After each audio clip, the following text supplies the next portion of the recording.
Hey guys, welcome back to another solopreneur tutorial. In this video, we're gonna compare two major crypto applications, MoonPay and Coinbase, to help you decide which one fits your personal finance goals best as a solopreneur. So let's start with MoonPay.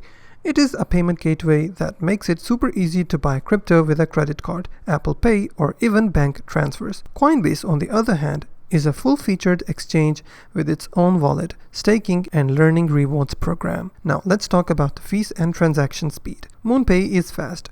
Most transactions complete in minutes, but its convenience comes with higher fees, especially for card payments. On the other hand, Coinbase offers more competitive fees if you use Coinbase Advanced Trade, but the basic interface charges can be a bit steep for beginners. Security-wise, both apps are solid. Coinbase is a regulated exchange in the United States, with insurance and strong security protocols. MoonPay doesn't hold your crypto, it just helps you buy and transfer, so your security depends upon the wallet you use with it. So how about ease of use? MoonPay is simple, clean, and beginner-friendly. Coinbase also has an intuitive interface, but with more features and options that can feel overwhelming at first. So what's the verdict? If you want quick, no-hassle crypto purchases, MoonPay is a great choice. If you're looking to manage, trade, and grow your crypto portfolio long-term, Coinbase offers way more features. So pick what aligns best with your goals and you'll be on the right path. So let me know in the comment section below if you find this video helpful. Please hit the like button and also don't forget to subscribe.